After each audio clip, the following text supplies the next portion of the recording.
So, good evening.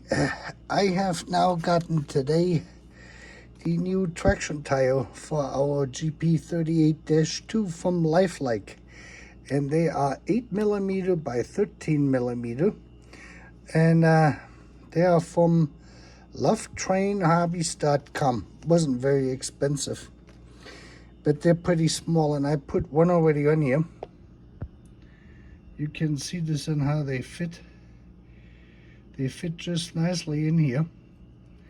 And this is about what you need. So I haven't put this one in. And these are really plastic wheels, as you can see. Let me put this one on. Let me zoom back out.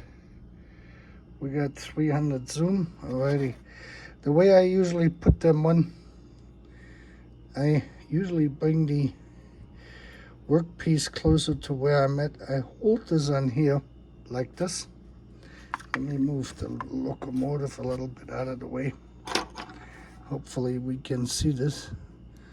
Then I just use a screwdriver. And most of the times it works, sometimes it doesn't. And I have to start it a few times. Here it goes. Ah, I'm on the wrong side. I got a tire on here already, that's why.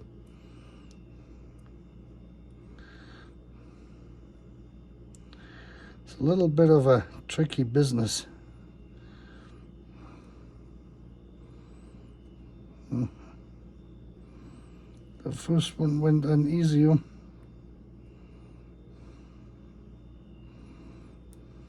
There we go. So this one is on. You can put that one back into the truck, not the track. Now we do this one.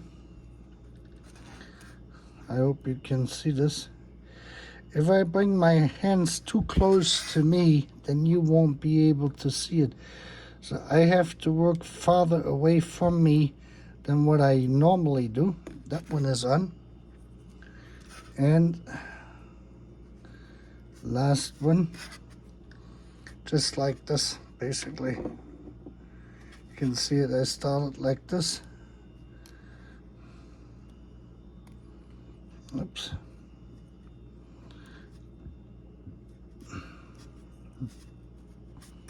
It is kind of an awkward position too, to do this with the camera in between me and the workpiece.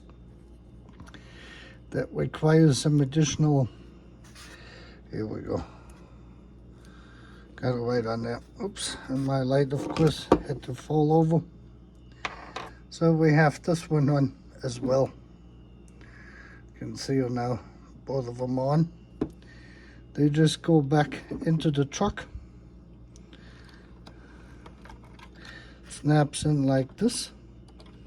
This goes on like this, supposedly.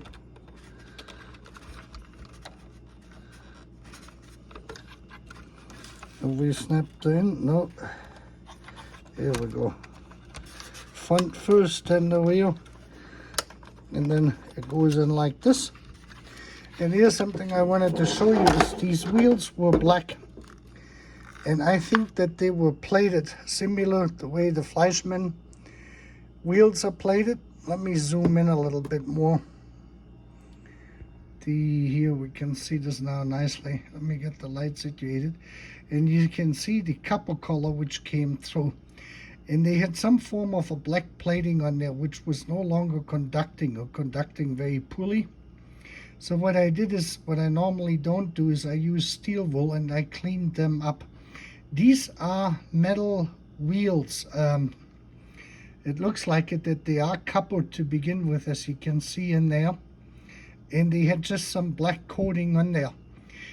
So that doesn't work too well, so I cleaned them up like this with steel wool. And that did the connection real well to the track. But I'm not quite sure if this is going to oxidize this later on or not. And I'm going to change now the locomotive over to the track, and that will be this next segment, and we just see it running a couple of times, and then we're basically ready to put a decoder in there, most likely another Lokpilot, since I got used to them putting them in. So here we got her running at a slow speed coming at us. I think she's doing pretty good. I'm not going to have her fall out of the track again. This is probably the highest speed you want to run those on, which on the Fleischmann transformer is a speed according to this here of 120 kilometers per hour. So we're going to go backwards. And we can see her, she's doing pretty good here. She has a light wobble in it, going in this direction, but I think she does pretty well. I think the traction tires, I paid $8 for shipping for those, or $9. I think they shipped it first class or from this place, but those are definitely the right traction tire for her. And this concludes this. And with that, you have a great evening.